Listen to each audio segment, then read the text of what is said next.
예, 여러분 평안히 주무셨습니까? 오늘도 하나님의 은혜가 함께 하심을 믿습니다. 특별히 우리를 택하신 그 하나님의 은혜가 저와 여러분을 인도하여 나갈 것입니다. 믿고 기쁨으로 행복함을 느끼는 그런 하루 되시기를 주님의 이름으로 축복합니다.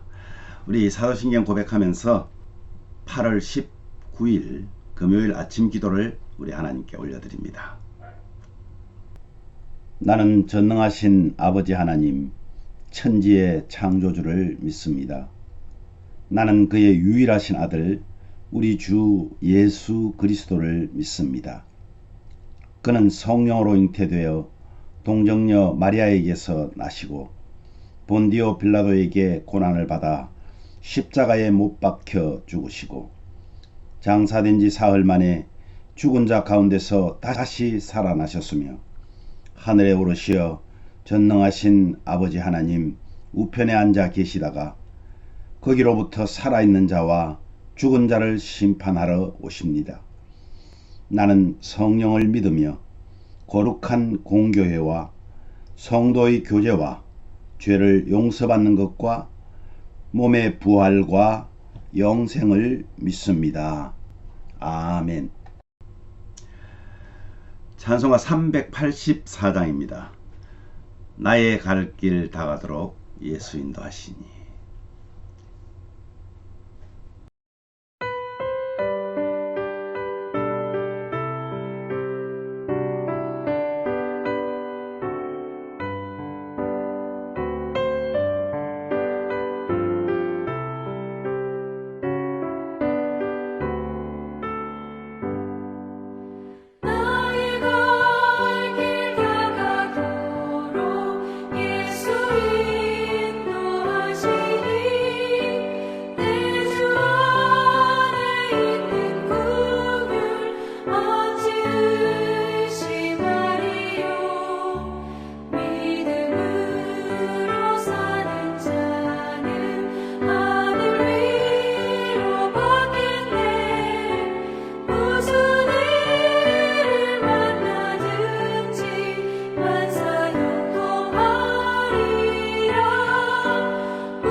아멘. 오늘 말씀은요, 창세기 10장 1절에서 32절 말씀입니다. 오늘 10장 전체인데 1절과 2절을 우리 함께 봉독하도록 하겠습니다. 노아의 아들 셈과 함과 야벳의 족보는 이러하니라. 이들은 그 백성들의 족보에 따르면 노아 자손의 족속들이요 홍수 후에 이들에게서 그 땅의 백성들이 나뉘었더라. 예, 오늘 이 말씀으로 세계 민족의 기원을 우리가 볼 수가 있습니다. 세계 민족의 기원. 예, 오늘 말씀의 내용이 이렇습니다. 노아의 세 아들의 족보를 지금 올려놨는데요. 이들로부터 민족들이 땅 위에 퍼졌다. 그리고 나누어지게 되었다. 이들 셈, 함, 야벳 이 족보를 통해서 세계 민족의 문자화된 이 세계 지도가 그려지는 것입니다. 인류의 공통 기원을 설명할 수 있을 것입니다. 홍수 후에도 하나님은 생육하고 번성의 복을 실현시키지만 이 족보에는 등장하지 않죠. 하나님은 이스라엘 하나님뿐 아니라 온 세상의 하나님이시다 라는 것을 보여주고 있는 오늘 그런 내용입니다. 여러분, 야벳의 7자녀, 그 자녀들을 통해서 후손이 여러 민족이 형성됩니다. 언어, 종족, 그리고 나라대로 세계에 흩어집니다. 그리고 함의 4자녀, 그 후손들 역시 많은 민족을 형성했고 족속과 언어와 지방과 나라대로 쭉쭉 뻗어갑니다. 마지막으로 셈의 후손 역시 족속과 언어와 지방과 나라대로 흩어져 살아가게 된다. 그런데 셈의 족보는 11장에 가서 한 번 더 이제 족보가 나옵니다. 이스라엘의 조상으로 불리는 아브라함. 이 창세기의 가장 큰 부류 중에 하나죠. 이 아브라함이 바로 이 셈의 후손이라는 사실입니다. 다른 민족들과 조금 구분되긴 하지만은 세계의 다양한 민족 중에 존재하고 있습니다. 세계 속에서 공존하며 살아갑니다. 모든 민족이요 하나님의 돌보심을 받고 있는데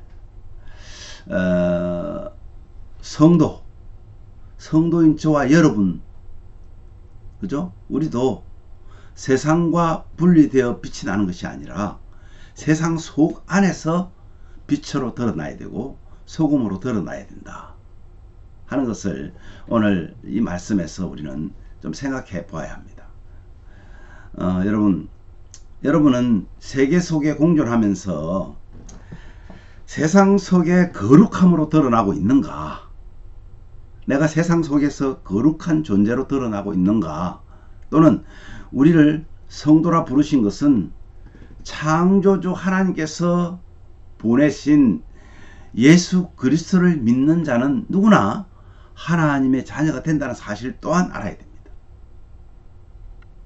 함이 아버지의 하체를 드러내므로 저주를 받았다고 하지만 그가 하나님의 사람들이 아닙니까? 맞습니다. 이 온 세계 사람들이 하나님이 창조한 사람들입니다. 그러나 구원받은 하나님의 백성은 구분되더라는 거죠. 그래서 그들이 흩어져서 많은 공동체 속에서 우리가 살아가고 있습니다. 왜 그렇게 흩어졌을까? 그것은 우리가 그 공동체 속에서 거룩한 하나님의 백성으로 드러나기를 원하시는 하나님의 뜻이 있다는 사실입니다. 여러분, 우리는 생각해 봐야 됩니다. 창조주 아버지께서 보내신 예수 그리스도를 믿는 자는 누구나 하나님의 자녀가 되는데 나는 내가 속한 공동체에서 어떤 역할을 하고 있는가 하는 겁니다. 도움이 되는 또는 도움을 주는 자인가 아니면 피해를 주는 자인가? 교회 공동체뿐만 아니라 내가 속한 사회 공동체 속에서 나는 무엇을 기여하고 있는가? 이것이 사실 우리의 이제 숙제가 되어야 됩니다. 우리가 그것을 지향하고 살아갈 때 하나님이 영광을 받으시더라는 거죠. 우리가 깊이 생각하면서 살아간다면 죄로 인하여서 죽음과 영원한 형벌로부터 구원받은 우리도 의미 없는 그런 삶이 아니라 하나님으로부터 받은 소명, 하나님으로부터 소명받은 자로 우리가 정체성을 분명히 해야 될 것입니다. 온 세상 가운데 주님의 돌보심이 필요하지 않은 사람은 단 한 명도 없다 라고 이 리처드 백스터라는 목사님이 이렇게 말씀하셨습니다. 맞습니다, 여러분. 온 세상 가운데 하나님의 돌보심이 필요하지 않은 사람은 한 명도 없다는 겁니다. 지금 이 순간에도 저와 여러분을 통해서 주님의 그 돌보심이 필요한 사람들에게 우리가 전달되어야 되는, 하나님의 그 돌보심을 우리가 대신해야 되는, 복음의 주체이신 예수 그리스도를 증거하는 그러한 사명들이 저 또한 여러분에게도 있다는 사실을 우리는 기억하고, 공동체 안에서 정말 하나님이 원하는 것이 무엇인지를 드러내는 저와 여러분 되시기를 간절히 축복합니다. 먼저 오늘 기도 제목을 말씀드리고 제가 기도하겠습니다. 주님, 우리가 이 땅에 살아야 할 이유를 알고 또 주님이 주신 소명을 깨달아 감당하는 저희들 되게 해달라고.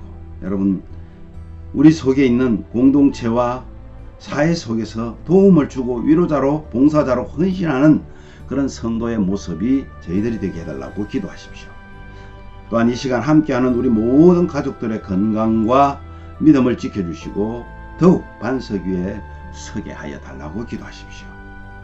오늘 하루도 말씀에 충실하여 나 자신을 돌아봄으로 봉사와 헌신으로 하나님께로 더 가까이 하는 그런 성도 되게 해달라고 우리 함께 기도하겠습니다.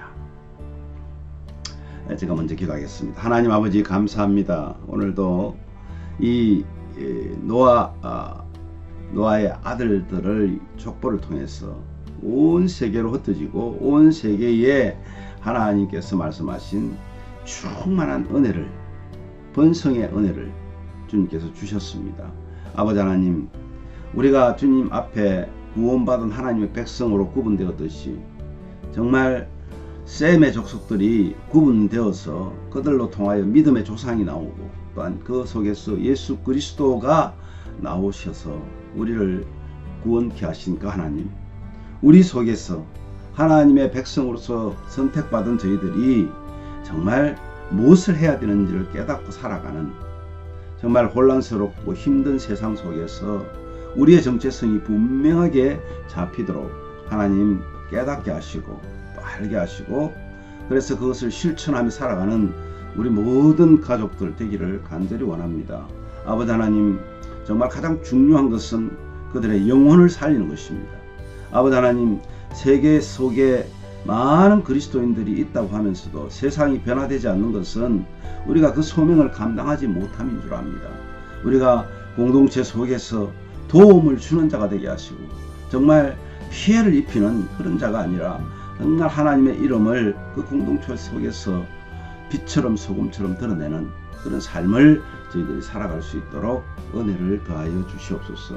오늘 이 말씀을 우리가 기억하면서 정말 하나님, 내 주변에 있는 믿지 않는 많은 사람들, 그들을 불쌍히 여기는 긍휼한 마음을 저희들에게 주셔서 하나님, 정말 그들을 위해서 우리가 내 자신을 희생할 줄 알고 봉사할 줄 아는 그런 헌신된 마음으로 정말 그들을 섬길 수 있도록 은혜를 주옵소서. 아버지 하나님, 우리 모든 가정이 정말 오늘도 하루도 말씀에 충실하여서 나 자신을 돌아보고 봉사와 헌신으로 하나님과 더 가까이 하는, 정말 하나님과 가까워지면 세상 사람들을 사랑하게 되고 그들을 위하여 정말 사용되는 하나님의 사람들이 될 줄 믿습니다. 오늘도 하나님, 우리 모두에게 건강을 주시고 연약한 성도들을 하나님 지켜 보호하여 주시옵소서. 오늘도 하루를 주신 하나님께 감사와 찬양과 영광을 돌렸고 예수 그리스도의 이름으로 간절히 기도하옵나이다. 아멘.